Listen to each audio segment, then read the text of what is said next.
السلام عليكم ورحمة الله وبركاته.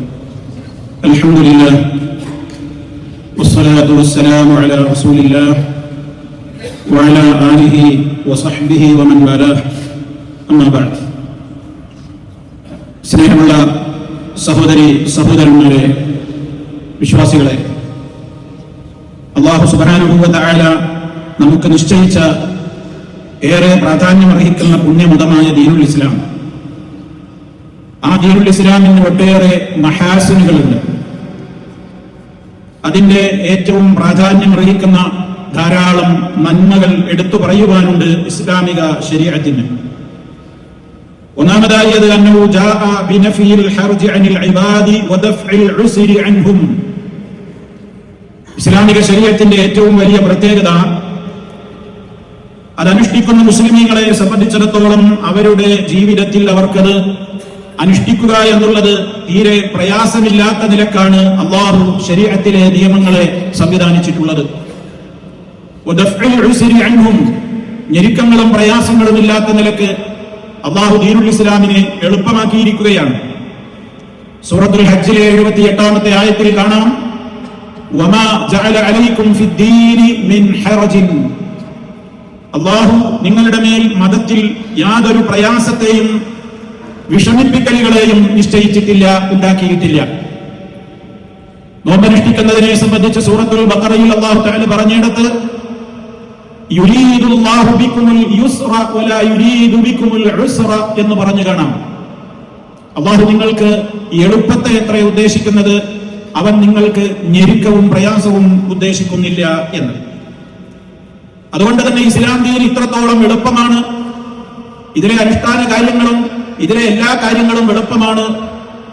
ആ എളുപ്പത്തെ കടുപ്പമാക്കിയാലും അതിൽ തീവ്രതയുണ്ടാക്കിയാലും അതിൽ പ്രയാസമുണ്ടാക്കിയാലും അവൻ തോൽക്കും എന്നുള്ളതല്ലാതെ ഇസ്ലാമിനൊന്നും സംഭവിക്കാനില്ല എന്ന അർത്ഥം വരുന്ന നബി സല്ലല്ലാഹു അലൈഹി വസല്ലമിന്റെ ഹദീസുകൾ നമുക്ക് കാണുവാൻ സാധിക്കും. അവിടെ നിന്ന് പറഞ്ഞു, ഇന്നദ്ദീന യുസ്റുൻ, തീർച്ചയായും ഈ ദീനുൽ ഇസ്ലാം അത് എളുപ്പമാണ്, മതം എളുപ്പമാണ്. വലൻ യുശാദ്ദ ദീന അഹദുൻ ഇല്ലാ ഗലബഹു ഫസദ്ദിദു വഖാരിബു വഅബ്ശിറു. ഇമാം മുസ്ലിം റിപ്പോർട്ട് ചെയ്തിട്ടുള്ള ഹദീസിൽ കാണാം, ബുഖാരിയിലും മുസ്ലിമിലും ഒക്കെ വന്നിട്ടുള്ള റിപ്പോർട്ടാണ്. ദീൻ എന്ന് പറയുന്നത് എളുപ്പമാണ്. ആ ദീനിനെ ആരെങ്കിലും കടുപ്പമാക്കിയാൽ അത് അവനെ അനുഗ്രഹിക്കും എന്നുള്ളതല്ലാതെ അവനെ അത് പരാജയപ്പെടുത്തും, അല്ലാതെ ഇസ്ലാമിനൊന്നും സംഭവിക്കാൻ പോകുന്നില്ല. അതുകൊണ്ട് തന്നെ ഇതിന്റെ വിശദീകരണത്തിൽ പണ്ഡിതന്മാർ രേഖപ്പെടുത്തി, ഇസ്ലാം ദീൻ എളുപ്പമാണെന്ന് പറഞ്ഞാൽ ഫഹുവ മുയസ്സറുൻ മുസഹ്ഹലുൻ ഫി അഖായിദിഹി വഅഖ്ലാഖിഹി വഫി അഫ്ആലിഹി വതുറൂഖിഹി. ഇസ്ലാമികമായ അനുഷ്ഠാന കാര്യങ്ങളും അതിന്റെ വിശ്വാസ കാര്യങ്ങളും അതിലെ സ്വഭാവ രീതികളും ഏതെല്ലാം കാര്യങ്ങൾ നമുക്ക് പ്രവർത്തിക്കാനുണ്ടോ അതിലെ പ്രവർത്തനങ്ങളും ഉപേക്ഷിക്കാൻ പറഞ്ഞവ ഉപേക്ഷിക്കലും എല്ലാം ഒരു വിശ്വാസിയെ സംബന്ധിച്ചിടത്തോളം എളുപ്പമുള്ള സംഗതികളാണ്. അല്ലാഹു അതിൽ ഒരു ഞെരുക്കത്തെയും ഉദ്ദേശിച്ചിട്ടില്ല. എന്നിട്ട് നബിതങ്ങൾ പറഞ്ഞത് എന്താണ്? ഫസദ്ദിദു. തസ്ദീദ് എന്ന് പറഞ്ഞാൽ എന്താണ്? ഒരു മിതമായ രൂപത്തിൽ പ്രവർത്തിക്കണം, ഇഫ്രാത്തോ തഫ്രീത്തോ ഇല്ലാതെ. അഥവാ തീവ്ര നിലപാട് ഉള്ളതിനേക്കാൾ ഒരുപാട് ചെയ്യാൻ ഇസ്ലാം പറഞ്ഞിട്ടില്ല. ഉള്ളതിൽ നിന്ന് അല്പം പോലും വെട്ടിക്കുറക്കുവാനും പാടില്ല. അതാണ് ഇഫ്രാത്തും പാടില്ല, തഫ്രീത്തും പാടില്ല. അത് രണ്ടിന്റെയും ഇടക്കുള്ള മധ്യമ നിലപാടാണ് ഇസ്ലാമിക നിയമങ്ങളിൽ ഉള്ളത്. വകദാലിക ജഅൽനാകും ഉമ്മതൻ വസതാ. പരിശുദ്ധ ഖുർആൻ പറഞ്ഞതാണ്, നിങ്ങൾ ഒരു മധ്യമ നിലപാട് പുലർത്തുന്ന സമൂഹമാണ് നിങ്ങൾ. അങ്ങനെയാണ് അല്ലാഹു നിങ്ങളെ നിശ്ചയിച്ചിട്ടുള്ളത് എന്ന് പരിശുദ്ധ ഖുർആൻ തന്നെ വളരെ വ്യക്തമായി തന്നെ പറയുന്നു. പിന്നീട് നബിതങ്ങൾ പറഞ്ഞു, ഖാരിബു, നിങ്ങൾ ജനങ്ങൾക്ക് വിഷയങ്ങൾ പറഞ്ഞു കൊടുക്കുമ്പോൾ അവർക്ക് എളുപ്പത്തിൽ ചെയ്യാവുന്ന നിലക്ക് പൂർണ്ണമായി ചെയ്യാനാകാത്തവർക്ക് അവർക്ക് എന്താണോ ആവുന്നത് അത് നിങ്ങൾ പറഞ്ഞു കൊടുക്കണം. അവർക്ക് കാര്യങ്ങൾ നിങ്ങൾ അടുപ്പിച്ചു കൊടുക്കണം, അവരെ അകറ്റരുത്. വഅബ്ശിറു, നബി സല്ലല്ലാഹു അലൈഹി വസല്ലമിന്റെ അടുത്ത പ്രയോഗം നോക്കൂ. നിങ്ങൾ സന്തോഷ വാർത്തയാണ് അറിയിക്കേണ്ടത്. മതത്തിന്റെ കാര്യങ്ങൾ പറയുമ്പോൾ അവർക്ക് കഴിയാത്ത കാര്യങ്ങൾ ഒരുപാട് പറഞ്ഞിട്ട് പൂർണ്ണമായിട്ടൊന്നും നിങ്ങൾക്ക് ചെയ്യാൻ കഴിയില്ലെങ്കിൽ നിങ്ങൾക്കൊരു കൂലിയില്ല എന്ന് പറഞ്ഞവരെ നിരാശപ്പെടുത്താതെ നിങ്ങൾ അവർക്ക് സന്തോഷ വാർത്ത അറിയിക്കൂ. ഒരു വ്യക്തിക്ക് പ്രയാസമുണ്ട്, അയാൾക്ക് അത്രേ പറ്റുള്ളൂ, ചുരുങ്ങിയ നിലയ്ക്ക് അയാൾക്ക് അത് അനുഷ്ഠിക്കാൻ കഴിയുന്നുള്ളൂവെങ്കിൽ നിങ്ങൾക്കൊന്നും കൂലിട്ടൂല എന്ന് പറഞ്ഞ് അയാളെ നിരാശപ്പെടുത്താതെ നിങ്ങൾ അയാൾക്കും പ്രതിഫലമുണ്ട് എന്ന സുവിശേഷം നിങ്ങൾ അറിയിക്കൂ. മഹാനായ നബി സല്ലല്ലാഹു അലൈഹി വസല്ലമ പഠിപ്പിച്ചു തരികയാണ്. അപ്പൊ ഇസ്ലാമികമായ ഈ മതം, എളുപ്പമായ ഈ മതത്തെ ആരെങ്കിലും അതിൽ ഞെരുക്കങ്ങളും ഇല്ലാത്ത അതിവാദങ്ങളും ഉണ്ടാക്കുകയാണെങ്കിൽ അത് വലിയ അപരാധമായിരിക്കും അവൻ ചെയ്യുന്നത്. നോക്കൂ, നിങ്ങൾ ഒരു ഉദാഹരണം ഞാൻ നിങ്ങളുടെ ശ്രദ്ധയിൽപ്പെടുത്തുകയാണ്. മഹാനായ സ്വഹാബി ജാബിർ റളിയല്ലാഹു തആല അൻഹു പറയുകയാണ്, ഖറജ്നാ ഫീ സഫരിൻ, ഞങ്ങൾ ഒരിക്കൽ ഒരു യാത്രയിലായിരിക്കവേ ഞങ്ങളുടെ കൂട്ടത്തിലെ ഒരാൾ ഫഅസാബ റജുലൻ മിന്നാ ഹജറുൻ ഫശജ്ജഹു ഫീ റഅസിഹി സുമ്മ ഇഹ്തലം, അതായത് ഞങ്ങളുടെ കൂട്ടത്തിൽ ഒരാളുടെ തലയിൽ ഒരു കല്ലേറ് കൊണ്ടു. ആ കല്ല് കാരണമായിട്ട് അയാളുടെ തലയിൽ ആഴത്തിലുള്ള നല്ലൊരു മുറിവുണ്ടായി. സുമ്മ ഇഹ്തലമ, ആ വ്യക്തിക്ക് ആ മുറിവുണ്ടായിരിക്കെ തന്നെ അദ്ദേഹത്തിന്റെ സ്വപ്നത്തിൽ സ്ഖലനം ബാധിച്ചു, അഥവാ കുളി നിർബന്ധമായി എന്നർത്ഥം. ഫസഅല അസ്ഹാബഹു, തന്റെ കൂടെ ഉണ്ടായിരുന്ന ചിലരോടൊക്കെ അദ്ദേഹം അന്വേഷിച്ചു. എന്താ അദ്ദേഹം അന്വേഷിച്ചത്? ഹൽ തജിദൂന ലി റുഖ്സതൻ ഫി തയമ്മും, എനിക്ക് കുളി നിർബന്ധമായല്ലോ, കുളിക്കാതെ എനിക്ക് തയമ്മും ചെയ്തുകൊണ്ട് പകരം ഈ വുദൂഇൽ അല്ലെങ്കിൽ കുളിയിൽ നിന്ന് ഒഴിവാകാൻ വല്ല ഇളവുകളും ഇസ്ലാമിലുണ്ടോ? ഫഖാലു, അപ്പൊ കൂട്ടത്തിൽ ആരൊക്കെയോ പറഞ്ഞു, മാ നജിദു ലക റുഖ്സ, യാതൊരു നിലക്കുള്ള ഇളവുകളും താങ്കളുടെ കാര്യത്തിൽ ഞങ്ങൾ കാണുന്നില്ല. വഅൻത തഖ്ദിറു അലൽ മാഇ, നിങ്ങൾക്ക് വെള്ളം ഇടണ്ട്, വെള്ളം ഉപയോഗിക്കാൻ നിങ്ങൾക്ക് കഴിയും ചെയ്യലോ, അപ്പൊ അത് അങ്ങനെ തന്നെയാണ് വേണ്ടത് എന്ന് പറഞ്ഞു. അദ്ദേഹം ഫൽതസല, അദ്ദേഹം വെള്ളം കൊണ്ട് കുളിച്ചു. ഫമാത, അദ്ദേഹം മരണപ്പെടുകയാണ് ചെയ്തത്. അപകടം പറ്റി, വെള്ളം ഉപയോഗിക്കാൻ പാടില്ല, വെള്ളം ഉപയോഗിച്ചു. ഇവരൊക്കെയോട് പറഞ്ഞു ആളുകൾ പലരും, ചിലരൊക്കെ. എന്നിട്ട് ഈ സ്വഹാബി ഉദ്ധരിക്കുകയാണ്, ഞങ്ങൾ ഫലമ്മാ ഖദിംനാ അലൻ നബി സ്വല്ലല്ലാഹു അലൈഹി വസല്ലം, അല്ലാഹുവിന്റെ റസൂലപ്പായ യാത്രയിൽ അവരുടെ കൂടെ ഇല്ല. ഞങ്ങൾ പ്രവാചക തിരുമേനി സ്വല്ലല്ലാഹു അലൈഹി വസല്ലമിന്റെ അടുക്കൽ മടങ്ങിയെത്തിയപ്പോൾ നടന്ന സംഭവങ്ങളൊക്കെ പറഞ്ഞു കൊടുത്തു. ഫഖാല, അപ്പോൾ നബി സ്വല്ലല്ലാഹു അലൈഹി വസല്ലം ഗൗരവത്തോടുകൂടെ പറഞ്ഞു, ഖതലൂഹു, അവർ അയാളെ കൊന്നില്ലേ? വിവരക്കേട് പറഞ്ഞിട്ട്, വിവരക്കേടിന്റെ മസ്അല പഠിപ്പിച്ചു കൊടുത്തിട്ട്, വിവരമില്ലാതെ ഫത്വ കൊടുത്തിട്ട് അയാളെ അവർ കൊന്നില്ലേ? ഖതലഹുമുല്ലാഹ്, അവരെ അല്ലാഹുവും കൊല്ലട്ടെ എന്ന് പറഞ്ഞാൽ അത്ര ഗുരുതരമായ കാര്യമല്ലേ അവർ ചെയ്തത്? മതം പറയുമ്പോൾ ഇവരില്ലാതെ പറയാൻ പാടില്ല. ഭൗതിക കാര്യങ്ങൾ സംസാരിക്കും പോലെ അല്ല ദീനിന്റെ കാര്യം സംസാരിക്കുന്നത്. ദീൻ എന്ന് പറയാൻ മാ ഖാല അല്ലാഹു വമാ ഖാല റസൂലുഹു സ്വല്ലല്ലാഹു അലൈഹി വസല്ലം, അല്ലാഹുവും അല്ലാഹുവിന്റെ റസൂലും പറഞ്ഞതാണ് ദീൻ. അതിൽ നമ്മളുടെ തന്നിഷ്ടപ്രകാരം പറയുമ്പോൾ അള്ളാന്റെ പേരിൽ കള്ളം പറയലാണ്, റസൂലുള്ളാഹി സ്വല്ലല്ലാഹു അലൈഹി വസല്ലമിന്റെ പേരിൽ കള്ളം പറയലാണ്. ഏറ്റവും വലിയ കള്ളമല്ലേ അത്? വലിയ അപരാധമല്ലേ അത്? പരിശുദ്ധ ഖുർആൻ വളരെ വ്യക്തമായി പറഞ്ഞതല്ലേ, നിങ്ങൾക്ക് ഹറാമാണ്. ഹറാമായ ഒരുപാട് കാര്യങ്ങൾ പറയുന്ന കൂട്ടത്തിൽ അല്ലാഹു തആല ആയത്ത് അവസാനിപ്പിക്കുന്നത് വഅൻ തഖൂലു അലല്ലാഹി മാ ലാ തഅലമൂൻ, നിങ്ങൾ അള്ളാന്റെ പേരിൽ നിങ്ങൾക്ക് ഇവരില്ലാതെ പറയാൻ നിൽക്കരുത്, അത് പറയൽ മഹാപാപമാണ്. അതിന്റെ ഗൗരവം ഇവിടെ നബി സല്ലല്ലാഹു അലൈഹി വസല്ലം പറഞ്ഞിട്ട് അല്ലാഹുവിന്റെ റസൂൽ തുടർന്നുകൊണ്ട് പറഞ്ഞു, അല്ലാ സഅലു ഇദ് ലം യഅലമു, ഇവരില്ലെങ്കിൽ ഇവരുള്ളവരോട് ചോദിച്ചിട്ട് ഫത്വ കൊടുത്താൽ മതിയിരുന്നില്ലേ? എന്തിനാണ് ആ പാപത്തിനെ കൊണ്ടത് ചെയ്യിപ്പിച്ചത്? ഫഇന്നമാ ശിഫാഉൽ ഐനി അസ്സുആൽ, വിവരക്കേടിനുള്ള മരുന്ന് എന്താണ്? ചോദിച്ചു പഠിക്കലാണ്. ഇവരല്ലെങ്കിൽ വെറുതെ വിളിച്ചു പറയാനല്ല, ഇവരക്കേടുണ്ടെങ്കിൽ ഇവരുള്ളവരോട് ചോദിച്ചു പഠിക്കലാണ് അതിനുള്ള ഔഷധം. എന്നിട്ട് നബി സല്ലല്ലാഹു അലൈഹി വസല്ലം പറഞ്ഞു, ഇന്നമാ കാന യക്ഫീഹി അൻ യതയമ്മമ, അദ്ദേഹത്തിന് തയമ്മം ചെയ്താൽ മതിയായിരുന്നു എന്ന് പറഞ്ഞുകൊണ്ട് തയമ്മമിന്റെ മസ്അല അവിടെ നബി സല്ലല്ലാഹു അലൈഹി വസല്ലം അവിടെ പഠിപ്പിച്ചു കൊടുക്കുകയാണ്. അപ്പൊ സഹോദരങ്ങളെ, അവിടെ ഇസ്ലാമികമായിട്ട് അള്ളാഹു നിശ്ചയിച്ചു തന്നിട്ടുള്ള കാര്യങ്ങൾ അവൻ നിശ്ചയിച്ചതാണ് ദീനിൽ. നിന്ന് നിസ്കരിക്കാൻ കഴിയില്ലെങ്കിൽ ഇരിക്കാനായുള്ളത്, ഇരിക്കാൻ കഴിയില്ലെങ്കിൽ എങ്ങനെയാണോ ആ മനുഷ്യന് കഴിയുക? കടന്നുകൊണ്ട്. ശരീരം ഒട്ടാകെ അനങ്ങുന്നില്ല, അവന്റെ കൺപോളകൾ മാത്രമേ അനങ്ങുന്നുള്ളൂവെങ്കിൽ അതുകൊണ്ട് ഒന്നും അനക്കാൻ സാധ്യമല്ല, കണ്ണടച്ച് കിടക്കുകയാണ്. എന്നാൽ ഓർമ്മയുണ്ടെങ്കിൽ നിസ്കാരം നിർബന്ധമാണല്ലോ. അയാൾ ആ ഓർമ്മയിൽ ഇങ്ങനെ നിസ്കാരത്തിൻ്റെതായ കൈഫിയത്തുകൾ, രൂപങ്ങൾ കൊണ്ടുവന്നുകൊണ്ടെങ്കിലും അയാൾ നിസ്കരിക്കട്ടെ, സമ്പൂർണ്ണ പ്രതിഫലം അദ്ദേഹത്തിന് ഉണ്ട് എന്നാണ് അള്ളാഹുവിന്റെ റസൂൽ നമുക്കത് പഠിപ്പിച്ചു തന്നില്ലേ? വുദൂഇന്റെ നിസ്കാരത്തിന്റെ മുന്നോടിയായി കൊണ്ട് നിർവഹിക്കേണ്ട വുദൂ, ഒരാൾക്ക് വെള്ളം കിട്ടിയില്ല, അല്ലെങ്കിൽ മറ്റു ബുദ്ധിമുട്ടുകളുണ്ട്, പ്രയാസങ്ങളുണ്ട്, അയാൾക്ക് തയമ്മം ചെയ്യാൻ വകുപ്പില്ലേ? കുളിയുടെ കാര്യത്തിലുമൊക്കെ അത് നമുക്ക് വിശദീകരിക്കാം നമുക്ക് ഇൻഷാ അല്ലാഹ് അതിന്റെ രൂപം. അങ്ങനെ എന്തെല്ലാം ഇളവുകളുണ്ട് ഇസ്ലാമിൽ. ആ കൂട്ടത്തിൽപ്പെട്ടതല്ലേ വുദൂഇല്. ഇപ്പോ തണുപ്പ് കാലങ്ങളൊക്കെ ആകുമ്പോൾ പല ആളുകളും യാത്രയിലും അതുപോലെ തന്നെ പല ഘട്ടങ്ങളിലുമൊക്കെ കാലിൽ കാലിൽ നിന്ന് തണുപ്പിനെ പ്രതിരോധിക്കുവാനൊക്കെ വേണ്ടി സോക്സുകൾ ധരിക്കാറുണ്ട്. അതുകൊണ്ട് തന്നെ ഇസ്ലാം പറഞ്ഞു അവർക്ക് അങ്ങനെ ഇളവുകളുണ്ട്. കാല് കഴുകണം. വാസ്തവത്തിൽ വുദൂഇലുള്ള അസീമത്ത്, നിർബന്ധമായ നിയമം എന്താണ്? കാല് കഴുകൽ നിർബന്ധമാണ്. എന്നാൽ ഒരാള് സോക്സ് ധരിച്ചിട്ടുണ്ടെങ്കിൽ, നബി സല്ലല്ലാഹു അലൈഹി വസല്ലമിന്റെ കാലഘട്ടത്തിൽ അന്ന് തോകൽ കൊണ്ടൊക്കെ നിർമ്മിച്ചിട്ടുള്ള വസ്തുക്കളാണ്. ഇന്നിപ്പോ കോട്ടൺ കൊണ്ടും മറ്റുള്ള വസ്തുക്കൾ കൊണ്ടൊക്കെ നിർമ്മിച്ചിട്ടുള്ള ജൗറബ് എന്ന അറബി ഭാഷയിൽ പറയുന്ന സോക്സ് എന്ന് നമ്മൾ പറയുന്ന മേൽജോടി എന്നൊക്കെ നമ്മൾ മലയാളത്തിൽ പരിഭാഷപ്പെടുത്തുന്ന ആ രൂപത്തിൽ നമ്മളെല്ലാം അണിയുന്ന ആ ഒരു കാലിൽ ധരിക്കുന്ന വസ്ത്രം, അത് തടവിയാൽ മതി കാല് കഴുകുന്നതിന് പകരം. ഇത് ഇസ്ലാം നിശ്ചയിച്ചു തന്നിട്ടുള്ള ഒരു ഇളവാണ്, ഒരു റുഖ്സയാണ്. ഇസ്ലാമിൽ നിർബന്ധമായ കാര്യത്തിന് അസീമത്ത് എന്ന് പറയും ഫുഖഹാക്കൾ, കർമ്മശാസ്ത്ര പണ്ഡിതന്മാർ ഇതിൽ അസീമത്ത് എന്ന് പറയും, നിർബന്ധമായി ചെയ്യേണ്ട കാര്യത്തിന്. അതിൽ വരുന്ന ഇളവുകൾക്ക് റുഖ്സ എന്ന് പറയും. അപ്പൊ കാല് കഴുകലാണ് വാസ്തവത്തിൽ വുദൂഇനെ സംബന്ധിച്ചിടത്തോളം അസീമത്ത്. എന്നാൽ അതിനുള്ള റുഖ്സയാണെന്ത്? കാല് തടവിയാൽ മതി. അങ്ങനെ നമ്മുടെ സോക്സിന്മേൽ തടവൽ നമുക്ക് യാത്രയിൽ വലിയ ഉപകാരമാണ്. പലപ്പോഴും നമുക്ക് പലയിടങ്ങളിലും പല സ്ഥലങ്ങളിലും കാല് കഴുകാൻ സംവിധാനം ചിലപ്പോൾ ഉണ്ടാവില്ല. ഈ കാല് കഴുകാനുള്ള സംവിധാനം ചിലപ്പം കഷ്ടിച്ച് നിന്ന് ഉള്ളെടുക്കാൻ സംവിധാനം ഉണ്ടാകും. കാല് കഴുകണമെന്നുണ്ടെങ്കിൽ കാല് നല്ലോണം പൊക്കി വെക്കാൻ ഒരുപക്ഷെ പ്രായമുള്ളവർക്കും പാൽമുട്ട് വേദനയുള്ളവർക്കും ഒന്നും കഴിയില്ല. അത്തരത്തിലുള്ള ആളുകൾക്കൊക്കെ ഉപയോഗപ്പെടുത്താവുന്ന ഒരു റുഖ്സയാണ്, ഇളവാണ്. നമ്മുടെ സോക്സിൽ തടവുക എന്നുള്ളത്. നബി സല്ലല്ലാഹു അലൈഹി വസല്ലമിന്റെ കാലത്ത് അവിടെ നിന്ന് നമുക്ക് പഠിപ്പിച്ചു തന്നിട്ടുള്ള ഒരു ഇളവാണിത്. നബി സല്ലല്ലാഹു അലൈഹി വസല്ലം വളരെ വ്യക്തമായി തന്നെ അവിടുന്ന് തന്നെ അത് സഹാബിമാർക്ക് പഠിപ്പിച്ചു കൊടുത്തതാണ്. ഒരിക്കൽ സഹാബിയായ മുഗീറത്ത് ബിൻ ശുഅബ റളിയല്ലാഹു അൻഹു പറയുന്നുണ്ട്, കുൻതു മഅൻ നബി സല്ലല്ലാഹു അലൈഹി വസല്ലം ഫീ സഫരിൻ, ഞാനൊരിക്കൽ അല്ലാഹുവിന്റെ റസൂലിന്റെ കൂടെ ഒരു യാത്രയിലായിരിക്കവേ നബി സല്ലല്ലാഹു അലൈഹി വസല്ലം വുദൂ ചെയ്തുകൊണ്ടിരിക്കുകയാണ്. അങ്ങനെ വുദൂഇന്റെ അവസാനം എത്തിയപ്പോൾ കാൽ കഴുകാൻ വേണ്ടി നബി തങ്ങൾക്ക് നേരമായി എന്ന് മനസ്സിലായപ്പോൾ അവിടുത്തെ കാലിൽ ധരിച്ചിരുന്ന ഖുഫ, ആ സോക്സ്, ആ മേൽജോടി ഊരിയെടുക്കുവാൻ വേണ്ടി ഞാൻ കുനിഞ്ഞു. അപ്പോൾ നബി സല്ലല്ലാഹു അലൈഹി വസല്ലം എന്നോട് പറഞ്ഞു, മുആദേ ദഅഹുമാ, ഊരണ്ട, അതവിടെ ഇരുന്നോട്ടെ. ഫഇന്നി അദ്ഖൽതുഹുമാ ത്വാഹിറതൈനി, ഞാൻ അത് രണ്ടും ധരിച്ചിട്ടുള്ളത് പൂർണ്ണ ശുദ്ധിയായ നിലയിലാണ്. അപ്പൊ സോക്സിന്മേൽ തടവുവാനുള്ള ഒന്നാമത്തെ നിബന്ധന അതിലൂടെ പ്രവാചകൻ പഠിപ്പിച്ചു തരികയാണ് സല്ലല്ലാഹു അലൈഹി വസല്ലം. സമ്പൂർണ്ണ വുദൂ എടുത്തുകൊണ്ടായിരിക്കണം നമ്മൾ ആണാവട്ടെ പെണ്ണാവട്ടെ സോക്സ് ധരിക്കുന്നത്. വുദൂ ഇല്ലാതെ സോക്സ് ധരിച്ചിട്ട് പിന്നെ സമയമാകുമ്പോൾ കാല് കഴുകുന്നതിന് പകരം തടവാൻ പറ്റില്ല. കാല് കഴുകിക്കൊണ്ടുള്ള സമ്പൂർണ്ണമായ വുദൂ എടുത്തതിന്റെ ശേഷമായിരിക്കണം ഇങ്ങനെ സോക്സ് ധരിക്കേണ്ടത്. പിന്നീട് എന്ത് ചെയ്യാം? പിന്നീട് നമുക്ക് വുദൂവിന്റെ ആവശ്യം വരുമ്പോൾ ഇത് ഊരി കഴുകുന്നതിന് പകരം തടവിയാൽ മതി. നബി സല്ലല്ലാഹു അലൈഹി വസല്ലം ഇസ്ലാമികമായി നമുക്കതിന് അനുവാദം തന്നു. സഹാബിയായ മുഗീറത്ത് അത് പഠിപ്പിച്ചു കൊടുത്തു. ഫമസഹ അലൈഹിമാ, അത് രണ്ടിന്മേലും നബി സല്ലല്ലാഹു അലൈഹി വസല്ലം തടവുകയുണ്ടായി.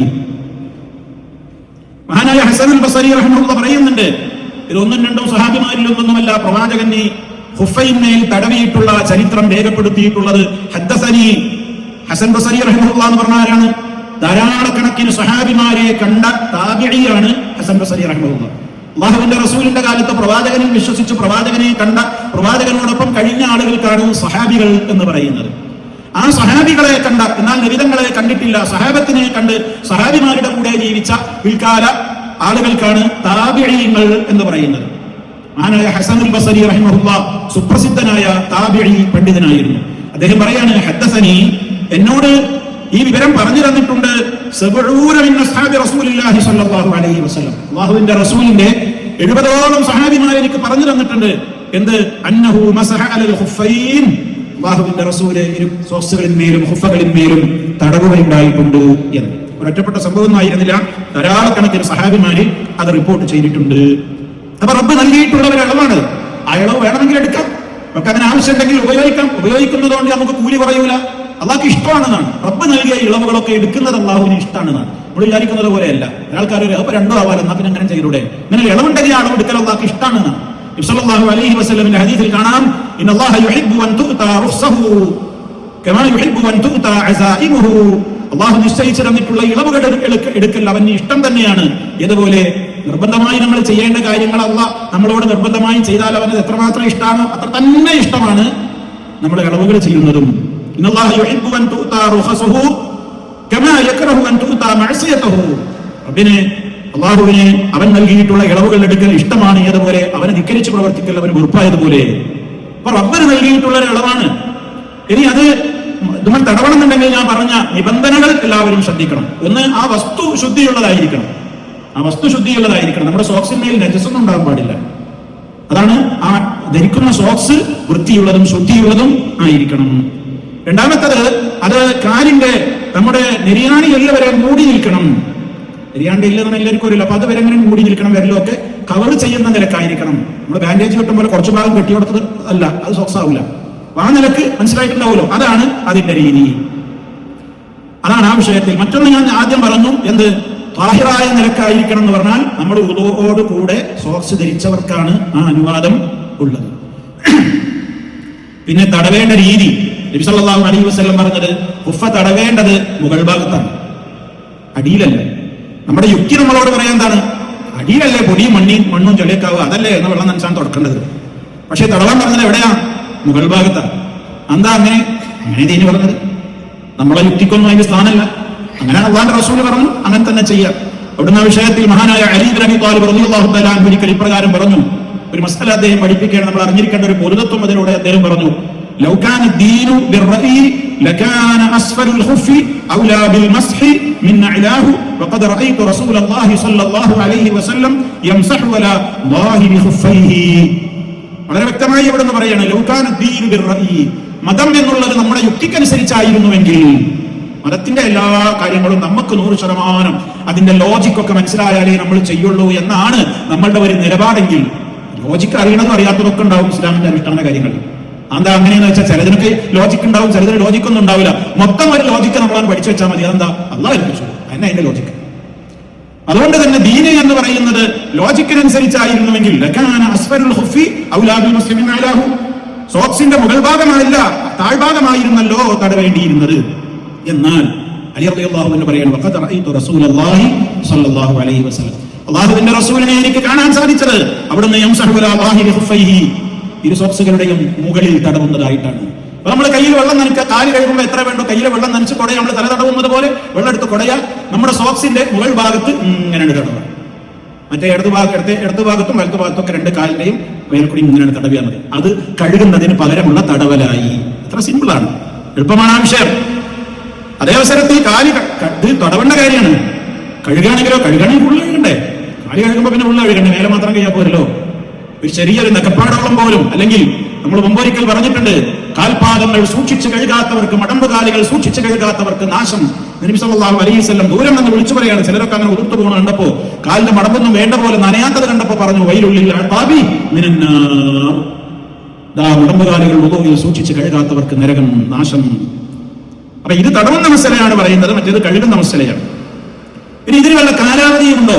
നാട്ടിൽ താമസിക്കുന്ന സ്വദേശിയായ ഒരു മനുഷ്യരെ സംബന്ധിച്ചിടത്തോളം അയാൾക്ക് 24 മണിക്കൂർ ഇളവുണ്ട്. അങ്ങനെ തടവ. അത് കഴിഞ്ഞാൽ പിന്നെ അയാൾ ഊരി കഴുകി പിന്നെ ശരിക്കുള്ള ഉദു എടുക്കണം, പിന്നെ അയാൾക്ക് തടവാം, പിന്നെ എടുക്കാം. മുസാഫിറിനെ സംബന്ധിച്ചിടത്തോളം 3 ദിവസത്തെ ഇളവുണ്ട്. ഇതൊക്കെ നമുക്ക് ഹദീസുകളിൽ കാണാം. അല്ലാഹുവിന്റെ റസൂൽ പറയാണ്, അൽ മസ്ഹു അലൽ ഖുഫൈനി ലിൽ മുസാഫിരി 3 അയ്യാം, യാത്രക്കാരന് 3 ദിവസവും, വലിൽ മുഖീമി, സ്വദേശിക്ക് യൗമൻ വലൈല, ഒരു രാവും ഒരു പകലും, അഥവാ 24 മണിക്കൂർ. ഇതും ധാരാളക്കണക്കിന് സഹാബിമാരിൽ നിന്ന് ആനായ നബി സല്ലല്ലാഹു അലൈഹി വസല്ലം അവർക്കത് പഠിപ്പിച്ചു കൊടുത്തു എന്നുള്ള റിപ്പോർട്ടുകൾ നമുക്ക് കാണുവാൻ സാധിക്കും. എപ്പോഴാണ് ഈ തടവുന്ന സമയം കണക്കാക്കൽ? നമ്മൾ തടവി തുടങ്ങിയത് മുതൽക്കാണ്, അവിടെ മുതൽക്കുള്ള 24 മണിക്കൂറാണ്. സോക്സ് ധരിച്ചത് മുതൽക്കുള്ള 24 മണിക്കൂറോ 3 ദിവസമോ അല്ല. എപ്പോഴാണോ ഇളവ് നമ്മൾ എടുത്തു തുടങ്ങിയത് അവിടെ മുതൽക്ക്, നാട്ടുകാരനാണെങ്കിൽ 24 മണിക്കൂർ, മുസാഫിർ യാത്രക്കാരനാണെങ്കിൽ 72 മണിക്കൂർ, അഥവാ 3 ദിവസം. ഇതാണ് ആ വിഷയത്തിൽ ഇളവായി തന്നിട്ടുള്ളത്. ഇനി ഇസ്ലാം നമുക്ക് പഠിപ്പിച്ചു തന്നിട്ടുള്ള മറ്റൊരു ഇളവാണ് എന്ത്? തയമ്മും. തയമ്മും നമുക്ക് അല്ലാഹു നൽകിയിട്ടുള്ള ഇളവാണ്. നബി സല്ലല്ലാഹു അലൈഹി വസല്ലം വളരെ വ്യക്തമായി തന്നെ നമുക്കത് പഠിപ്പിച്ചിരുന്നു. മറ്റുള്ള ആളുകൾക്കൊക്കെ നൽകാത്ത കുറെ കാര്യങ്ങൾ, പ്രത്യേകതകൾ എന്റെ ഉമ്മത്തിന് നൽകിയിട്ടുണ്ട്. അതിൽപ്പെട്ട ഒരു കാര്യം പറഞ്ഞത് എന്താണ്? ജുഇലത്തിൽ അർളു മസ്ജിദൻ വതഹൂറ. മറ്റുള്ളവർക്കൊക്കെ ആരാധനാലയങ്ങളിൽ പോയിട്ട് പണ്ട് സമുദായങ്ങൾക്ക് നിസ്കാരം നിർവഹിക്കാൻ പറ്റുമായിരുന്നുള്ളൂ. എന്റെ ഉമ്മത്തിനെ സംബന്ധിച്ചിടത്തോളം പള്ളി അവർക്ക് നിർബന്ധമാണ്, ജമാഅത്തുകൾക്ക് അവർ പോകണം, ജമാഅത്ത് വേണം. അതൊന്നുമല്ല ഈ പറയുന്നത്. എവിടെ വെച്ചും സമയമായാൽ അവർക്ക് നിസ്കരിക്കാം, പള്ളി തന്നെ പോകണമെന്നില്ല. എന്ന് പറഞ്ഞാൽ പള്ളിയിൽ ഇവിടെ ഉണ്ടായിട്ട് ജമാഅത്തിന് വരേണ്ടതല്ല. ആ ഇളവൊന്നും ആരും ഇളവിന്റെ കൂട്ടത്തില് ഇളവായിട്ട് കൂട്ടണ്ട, അത് തെറ്റിദ്ധരിക്കണ്ട. ഭൂമിയിൽ എവിടെയും വൃത്തിയുണ്ടെങ്കിൽ നിസ്കരിക്കാനാണ് പറഞ്ഞതിന്റെ അർത്ഥം. അതേപോലെ തന്നെ ഭൂമിയിലുള്ള മണ്ണ് കൊണ്ട് ഒരാൾക്ക് ശുദ്ധീകരണ വസ്തുവുമാക്കിയിട്ട് നിശ്ചയിച്ചു തന്നിട്ട് എനിക്ക് ഭൂമിയെ ശുദ്ധിയാക്കാനുള്ള വസ്തുവായും എനിക്ക് മണ്ണിനെ, ഭൂമിയെ അള്ളാഹു നിശ്ചയിച്ചു തന്നിരിക്കുന്നു. അതുകൊണ്ട് തന്നെ ആ വിഷയത്തിൽ എപ്പോഴൊക്കെ ഒരാൾക്ക് ഇത് ഉപയോഗപ്പെടുത്താം? ഒരാൾ രോഗിയായി വെള്ളം ഉപയോഗിക്കാൻ പറ്റൂല, അയാൾക്ക് ഈ ഇളവ് ഉപയോഗപ്പെടുത്താം. വുദൂഇന് പകരവും മതി, കുളിക്ക് പകരവും മതി. എന്താ അങ്ങനെ പറയാൻ കാരണം? വുദൂഇന് പകരം ഇങ്ങനെ ചെയ്യേണ്ടതെങ്കിൽ പിന്നെ കുളിക്ക് പകരം മണ്ണിലാകെ ഉരുണ്ട വരലുണ്ട് എന്നുള്ള യുക്തി പണ്ട് കാലത്ത് ഒരു സഹാബിക്ക് തോന്നിയിട്ടുണ്ട്. മഹാനായ അമ്മാർ റളിയല്ലാഹു തആല എന്ന് പറയുന്നുണ്ട്, അള്ളാഹുവിന്റെ റസൂൽ ഒരു കാര്യത്തിന് വേണ്ടി എന്നെ ഒരു സ്ഥലത്തേക്ക് പറഞ്ഞയച്ചു. അങ്ങനെ എനിക്ക് വലിയ ശുദ്ധി ഉണ്ടായി, വെള്ളം കിട്ടിയതുമില്ല. അങ്ങനെ ഫതമററതു ഫി സഈദി കമാ തമററു ദാബത്തു, മൃഗം മണ്ണിൽ പരണ്ട് ഉരുണ്ട് കളിക്കും പോലെ ഞാനാണ് ഉരുണ്ട് വരണ്ടു. കുളിക്കണീന് ബദല് അങ്ങനെ ചെയ്യേണ്ടതെന്ന് വിചാരിച്ചിട്ടേ സഹാബി ഏതാണ് അങ്ങനെയാണ് ചെയ്തത്. ഞാനത് നബി സല്ലല്ലാഹു അലൈഹി വസല്ലമയോട് പോയിട്ട് പറഞ്ഞപ്പോൾ എന്നോട് പറഞ്ഞു, അമ്മാർ എന്ത് പണിയാ ചെയ്തത്, നിനക്ക് ഇത്രമാത്രം മതിയായിരുന്നില്ലേ എന്ന് പറഞ്ഞു നബി സല്ലല്ലാഹു അലൈഹി വസല്ലം തയമ്മുമിന്റെ രൂപം അങ്ങോട്ട് കാണിച്ചു കൊടുത്തു. എങ്ങനെയാ തയമ്മും ചെയ്യേണ്ടത്? എങ്ങനെയാണ് നമ്മൾ തയമ്മും ചെയ്യേണ്ടത്? അല്ലാഹുവിന്റെ റസൂൽ അമ്മാർ റളിയല്ലാഹു അൻഹുവിനെ പഠിപ്പിച്ചു കൊടുത്ത രീതി നോക്കൂ. സുമ്മ ളറബ ബിയദൈഹിൽ അർദ ളർബതൻ വാഹിദ, ഒരൊറ്റ അടി, രണ്ട് കൈ കൊണ്ടും. ഇപ്പൊ മണ്ണാണ് ഉത്തമം. നമ്മൾ ആദ്യം മനസ്സിലാക്കണം, മണ്ണ് തരിയാണ് ഏറ്റവും ഉത്തമം, അല്ലെങ്കിൽ മണല്, അല്ലെങ്കിൽ ഭൂമിയുടെ പാറയോ അല്ലെങ്കിൽ അന്നരത്തിലുള്ള മണ്ണിന്റെ ചുമരുകളോ ഒക്കെ ആണെങ്കിൽ അതുകൊണ്ടും ആവാം. ഒക്കെ പല വ്യത്യസ്ത വീക്ഷണങ്ങളും ആ കാര്യത്തിലുണ്ട്. നമ്മൾ യാത്രയിൽ ഇപ്പൊ കുറച്ച് മണ്ണ് കയ്യിൽ കരുതുന്നതിന് വിരോധമൊന്നുമില്ല. അതേപോലെ തന്നെ ഹോസ്പിറ്റലൈസ്ഡ് ആവുന്ന സ്ഥലത്തേക്ക് എന്തെല്ലാം സംവിധാനങ്ങളായിട്ട് നമ്മൾ പോകുന്നു. കുറച്ചൊരു മണ്ണ് അതൊരു സമയമാകുമ്പോൾ ഒരു പാത്രത്തിലോ അല്ലെങ്കിൽ ഒരു തളികയിലോ അല്ലെങ്കിൽ ഒരു പേപ്പറിലോ ഒക്കെ പരത്തിയിട്ട് നമ്മൾ ബുദ്ധിമുട്ടാണ് നമ്മളൊക്കെ ബുദ്ധിമുട്ട് തന്നെ. ഒന്നും ബുദ്ധിമുട്ടൊന്നും അല്ല. രണ്ട് കൈ കൊണ്ടും അടിച്ചു, രണ്ട് കൈ കൊണ്ടും ഒരൊറ്റ അടി ആ മണ്ണിലടിക്കുന്നു. എന്നിട്ടോ അങ്ങനെ നോക്കുക, പൊടിയോ മണ്ണൊക്കെ നല്ലോണം പറ്റിയിട്ടുണ്ടോ എന്നാ. നബി സല്ലല്ലാഹു അലൈഹി വസല്ലം എന്ത് ചെയ്തു? ഒക്കെ നിങ്ങൾ അമ്മാർ റളിയല്ലാഹുവിന്റെ രൂപം കാണിച്ചു കൊടുക്കുകയാണ്. രണ്ട് കൈ കൊണ്ട് അടിച്ചിട്ട് അങ്ങനെ തടിയോ പൊടിയൊക്കെ ഉണ്ടെങ്കിൽ പോയിക്കോട്ടെ. സുമ്മ മസഹ ബിഹിമാ വജ്ഹഹു വകഫൈഹി, എന്നിട്ട് അതുകൊണ്ട് മുഖം തടവി, മുഖം ഇങ്ങനെ തടവി. പിന്നെ വകഫൈഹി, ഇരു മുൻകൈകളും തടവി, വലത്തുകൊണ്ട് ഇടത്തും വരും, ഇടത്തുകൊണ്ട് വലത്തും വരും, ഇങ്ങനെ തടവി. കഴിഞ്ഞു. അപ്പൊ മുട്ടുവരെ വേണ്ടേ? ഇല്ല. തയമ്മുമിൽ രണ്ടടി വേണ്ടേ? വേണ്ട. ഒറ്റ അടി കൊണ്ട് തന്നെ മുഖം, അതേ അടി കൊണ്ട് തന്നെ ഇരു കൈപ്പടങ്ങളും എന്ത് ചെയ്തു? നബി സല്ലല്ലാഹു അലൈഹി വസല്ലം തടവി. ഈ നിയമം പിന്നീട് ദുർബലപ്പെട്ടിട്ടുണ്ട്, പിന്നെ കൈമുട്ട് വരെ ആയിട്ടുണ്ട്. രണ്ടടി അടിക്കണം എന്നൊക്കെ പിന്നീട് നബി സല്ലല്ലാഹു അലൈഹി വസല്ലം പഠിപ്പിച്ചു തന്നിട്ടുണ്ട് എന്നൊക്കെയുള്ള ചില അഭിപ്രായങ്ങളൊക്കെ പലരും പറയാറുണ്ടെങ്കിലും ഇതേ കാര്യത്തിന് സാക്ഷിയായ മഹാനായ അമ്മാർ റളിയല്ലാഹു അൻഹു റസൂൽ സല്ലല്ലാഹു അലൈഹി വസല്ലമിന്റെ വഫാത്തിന്റെ ശേഷവും ഈ വിഷയത്തിൽ ഫത്വ കൊടുത്തപ്പോൾ ഇങ്ങനെ തന്നെ പറഞ്ഞു. അതുകൊണ്ട് അത്ര മാത്രം മതിയാകും. ഒരു തയമ്മം കൊണ്ട് എത്ര നിസ്കരിക്കാം? ചിലരൊക്കെ പഠിച്ചു വെച്ചു, ഒരു തയമ്മം കൊണ്ട് ഒരു ഫർദ് മാത്രമേ നമസ്കരിക്കാവൂ. നമ്മൾ പണ്ട് ഏതോ പഠിച്ചു വെച്ചിട്ടുണ്ടാവും. അതൊക്കെ ചില കർമ്മശാസ്ത്ര പണ്ഡിതന്മാരുടെ വീക്ഷണങ്ങൾ മാത്രമാണ്. ഇസ്ലാമികമായി ഉളൂഹിന്റെ അതേ സ്ഥാനം തന്നെയാണ് തയമ്മമിനുള്ളത്. ഉളു മുറിയോളം എന്നൊക്കെ ഉഹറിനെടുത്ത ഉളുകൊണ്ട് അസർ നിസ്കരിച്ചൂടെ? അസറിന്റെ ഉളു മുറിഞ്ഞിട്ടുള്ള മഗ്‌രിബ് നിസ്കരിച്ചൂടെ? അതേപോലെ തന്നെ തയമ്മം ചെയ്ത് അത് അതിലായിട്ടില്ലെങ്കിൽ നിങ്ങൾക്ക് അസർ നിസ്കരിക്കാം, ഇശ നിസ്കരിക്കാം, ഒക്കെ നിസ്കരിക്കാം. അപ്പൊ ഒരു തയമ്മം കൊണ്ട് എത്ര ഫർളും എത്ര സുന്നത്തൊക്കെ വേണമെങ്കിൽ ഉളു പോലെ തന്നെ നിർവഹിക്കാവുന്നതാണ്. ഇത് നമ്മൾ മനസ്സിലാക്കിയിരിക്കേണ്ടത് എന്താണ്? തയമ്മം ചെയ്ത് ഒരാൾ നിസ്കാരം നിർവഹിക്കും. ഒരു തയമ്മം ചെയ്തതിന്റെ ശേഷം ഒരാൾ നിസ്കരിക്കുന്നതിന്റെ മുമ്പ് വെള്ളമില്ലായിട്ട് ഒരാൾ തയമ്മം ചെയ്തു, പിന്നെ നിസ്കരിക്കുന്നതിന് മുമ്പ് വെള്ളം കണ്ടു, അപ്പൊ അയാൾ തയമ്മം പാത്തിലാവും. നിസ്കരിക്കുന്നതിന് മുമ്പ് കണ്ടു, നിസ്കാരത്തിന്റെ ഇടക്ക് കണ്ടു, 4 പാത്തിലാവും. അയാൾ നിർവായിട്ട് വേഗം കൊടുത്ത് വെള്ളം കിട്ടിയാലോ അതുകൊണ്ട് നിസ്കരിക്കാൻ വേണ്ടത്. അതേ അവസരത്തിൽ ഒരാൾ തയമ്മം ചെയ്ത് നിസ്കരിച്ച ശേഷം പിന്നെ വെള്ളം കിട്ടിയാലോ മടക്കി നിസ്കരിക്കേണ്ടതുണ്ടോ? വേണ്ടതില്ല. കാരണം ശേഷമാണ് കാണുന്നതെങ്കിൽ അവൻ മടക്കി നമസ്കരിക്കേണ്ടതില്ല. അതുപോലെ തന്നെ ഒരാൾ യാത്രയിലായി, അവൻ വെള്ളം കിട്ടാതെയായി, ഇങ്ങനെയുള്ള എന്തെല്ലാം കാരണങ്ങളുണ്ടോ ആ കാരണങ്ങൾക്കൊക്കെ ഈ രൂപത്തിലുള്ള റുഖ്സകൾ, ഇളവുകൾ നമുക്ക് ഉപയോഗപ്പെടുത്താവുന്നതാണ്. അതുകൊണ്ട് തന്നെ സഹോദരങ്ങളെ, ഇസ്ലാം ഇതൊക്കെ നിശ്ചയിച്ച് തന്നിട്ടുള്ളത് നമുക്ക് എളുപ്പത്തിന് വേണ്ടിയാണ്. ആ എളുപ്പങ്ങൾ ചെയ്തുകൊണ്ടെങ്കിലും ഇസ്ലാമിന്റെ ഒരു കാര്യവും നമ്മൾ നഷ്ടപ്പെടുത്തരുത്. ഇന്നിപ്പോ ആൾക്കാർ പറയും അതൊക്കെ ബുദ്ധിമുട്ടല്ലേ, അതിനിപ്പോ മണ്ണ് തെരഞ്ഞു പോകണ്ടേ, നായി തൊടാത്ത ശുദ്ധമായ മണ്ണ് വല്ല കിണറ്റിന്റെ പടവിന്റെ ഉള്ളിൽ നിന്ന് തുരന്നെടുക്കണ്ടേ എന്നൊക്കെ പറഞ്ഞിട്ട് അവസാനം എന്താ ചെയ്യല്? നിസ്കരിക്കണ്ട, അവന് എളുപ്പമുണ്ടല്ലോ, നിസ്കാരം വേണ്ട. പിന്നെ ഹോസ്പിറ്റലിൽ നിന്നൊക്കെ പോയി വന്നിട്ട് പിന്നെ വീട്ടിൽ വന്നിട്ട് കുറച്ചൊക്കെ ഒരു ഈമാൻ ഉണ്ട് എന്ന് തോന്നണമെങ്കിൽ ഒന്നാകെ കഥാ വിട്ടുക എന്ന് പറയാം. 4-5 ദിവസത്തെ ഒരാഴ്ച ഹോസ്പിറ്റലിൽ കടന്നൊക്കെ കൂടി പിന്നെ കഥാ വിട്ടില്ല അവന്റെ പണി. ഇങ്ങനെ ഒരു സമ്പ്രദായം ഇസ്ലാമിലില്ല. ജമ്മും ബസറൊക്കെ ഉണ്ട്, 2 നേരത്തെ നിസ്കാരം അങ്ങോട്ടും ഇങ്ങോട്ടൊക്കെ മാറ്റി നിസ്കരിക്കുക. അതല്ലാത്ത തലക്ക് ഇങ്ങനെ കഥാ വിട്ട് അതിനിങ്ങനെ മനഃപൂർവ്വം നിസ്കാരം ഒഴിവാക്കുക, എന്നിട്ട് പിന്നെ അവനാരും സൗകര്യമാകുമ്പോൾ ഒന്നിച്ചിങ്ങനെ അടിക്കുക. ആ പരിപാടിയൊന്നും ഇല്ല. ഒരാൾ ഉറങ്ങിപ്പോയി, അയാൾക്ക് സമയത്ത് നിർവഹിക്കാൻ സാധിച്ചില്ല, അവനത് കലാഹായി, അവനത് നിർവഹിക്കാൻ ഉണർന്ന ഉടനെ തന്നെ. ഒരാൾ മറന്നുപോയി സ്വാഭാവികമല്ല. ഒരാൾ മറന്നാലോ അതിനെന്ത് ചെയ്യണം? ഓർമ്മ വന്നാൽ ഉടനെ അവന്റെ സമയം തന്നെയാണ്, അതാണ് സമയത്ത് നിർവഹിക്കണം. ഒരു ഇളവും ഇസ്ലാമിലില്ല. ഇന്നിപ്പോ ആൾക്കാർ ആസ്പത്രിയിലൊക്കെ ആയി കഴിഞ്ഞാൽ നിൽക്കണോനും രോഗിക്ക് ഒട്ടുമില്ല, നോക്കാൻ നിൽക്കണോനും ഒട്ടുമില്ല. അങ്ങനെ 4 അങ്ങനെ നോക്കിയിട്ട് പറയും ഇവിടെ പോയി വൃത്തിയില്ല, ഇവിടെ ഈ നഴ്സുമാരും കമ്പൗണ്ടർമാരും മറ്റേ മരുന്നും അവരും ഇവരൊക്കെ ചവിട്ടിയ നിലാണ്, ഇവിടെ നിന്ന് നിസ്കരിച്ചാൽ പോരെ, വസുവാസാണ് തീരൂല, അവിടെ നിന്ന് പൊരി പോയിട്ടാവാം. എവിടെ നിന്ന് പഠിച്ചതാ അപ്പൊ ഇതൊക്കെ ആൾക്കാർ? അതുകൊണ്ട് സഹോദരങ്ങളെ, ഒരു ഇളവില്ലട്ടോ. നമ്മുടെ കൂട്ടത്തിൽ ആര് രോഗിയായാലും അല്ലാഹു നമുക്ക് കാഫിയത്തുള്ള ദീർഘായുസ്സ് തരട്ടെ, മാരക രോഗങ്ങളിൽ നിന്നൊക്കെ കാത്തുരക്ഷിക്കുമാറാകട്ടെ. ആര് രോഗിയായി കഴിഞ്ഞാലും ആദ്യം അവർക്ക് ഗുളികയും മരുന്നൊക്കെ കൊടുക്കുന്ന പോലെ തന്നെ അത് അവരുടെ ശരീരത്തിന് വേണ്ട പരിചരണങ്ങളാണ് ആ കൊടുക്കുന്നതൊക്കെ. റൂഹിന് വേണ്ട പരിചരണമായ നിസ്കാരത്തിന്റെ കാര്യം ശുശ്രൂഷിക്കുന്ന ആളുകളും രോഗിയും ഏറെ ശ്രദ്ധാപൂർവ്വം കൈകാര്യം ചെയ്യേണ്ടതുണ്ട്. കാരണം അത് നമ്മുടെ മറ്റേതും മൗത്താവോളം റൂഹ് പിരിയോളുള്ള പരിചരണേ വേണ്ടു. മറ്റേതല്ല, അനന്ത വിശാലമായ ലോകത്തേക്കുള്ള തയ്യാറെടുപ്പാണ് നമ്മുടെ നിസ്കാരം. അത് നമ്മുടെ റൂഹിനുള്ള ഭക്ഷണമാണ്. എല്ലാവരും ആ കാര്യത്തിൽ ശ്രദ്ധയുള്ളവരാകണം. എന്താണോ നിങ്ങൾക്ക് കഴിയുന്നത് ചെയ്യാനാണ് അല്ലാഹു തആല പറഞ്ഞിട്ടുള്ളത്. ഫത്തഖുല്ലാഹ മസ്തതഅതും, നിങ്ങളുടെ കഴിയുന്നത് പോലെ നിങ്ങൾ അല്ലാഹുവിനെ സൂക്ഷ്മത പാലിക്കൂ. ഞാൻ നിങ്ങളോടൊരു കാര്യം ചെയ്താൽ നിങ്ങൾക്ക് അതിൽ നിന്ന് എന്താണോ കഴിയുക അങ്ങനെ നിങ്ങൾ ചെയ്യൂ. ഞാൻ നിങ്ങളോട് വല്ലതും വിരോധിച്ചാലോ നിങ്ങളത് സമ്പൂർണ്ണമായി ഒഴിവാക്കുകയും വേണം എന്ന് മഹാനായ നബി സല്ലല്ലാഹു അലൈഹി വസല്ലം പറഞ്ഞു. അതുകൊണ്ട് ഇസ്ലാം എളുപ്പമാണ്. അതിൽ ഇനി ഒരുപാട് നിയമങ്ങളൊക്കെ കൂടി പറഞ്ഞ് ആളുകളെ ബുദ്ധിമുട്ടിച്ച് ഇതിൽ നിന്നാണ് ഒഴിവായി പോണ നിലക്കൊന്നും ആരും സംസാരിക്കരുത്. പഠിച്ചു മതം പറയണം, ഇളവുകളൊക്കെ ഉപയോഗപ്പെടുത്തണം. ആ നിലക്ക് റബ്ബിന്റെ കൽപ്പനകളെ മാനിച്ചുകൊണ്ട് ജീവിക്കുന്ന സജ്ജനങ്ങളിൽ റഹ്മാനായ റബ്ബ് നമ്മെ എല്ലാവരെയും ഉൾപ്പെടുത്തി അനുഗ്രഹിക്കുമാറാകട്ടെ. നാഫിയായ ഉപകാരപ്രദമായ അറിവ് നമുക്ക് റബ്ബുൽ ആലമീൻ വർദ്ധിപ്പിച്ചു തരുമാറാകട്ടെ. ഈമാനും അതുപോലെ തന്നെ എല്ലാ അർത്ഥത്തിലുമുള്ള ഒരു സമ്പൂർണ്ണമായ നിലക്കുള്ള ഈമാനോടുകൂടിയുള്ള ഒരു ഹുസ്നുൽ ഖാത്തിമത്തും നല്ലൊരന്ത്യവും അല്ലാഹു നമുക്ക് എല്ലാവർക്കും വിധിക്കുമാറാകട്ടെ. റബ്ബനാ ആതിനാ ഫിദ്ദുനിയാ ഹസന വഫിൽ ആഖിറതി ഹസനതൻ വഖിനാ അദാബന്നാർ. അല്ലാഹുമ്മ സ്വല്ലി വസല്ലിം വബാരിക് അലാ അബ്ദിക വറസൂലിക മുഹമ്മദ് വൽഹംദുലില്ലാഹി റബ്ബിൽ ആലമീൻ. സുബ്ഹാനകല്ലാഹുമ്മ വബിഹംദിക അശ്ഹദു അൻ ലാ ഇലാഹ ഇല്ലാ അൻത അസ്തഗ്ഫിറുക വഅതൂബു ഇലൈക്.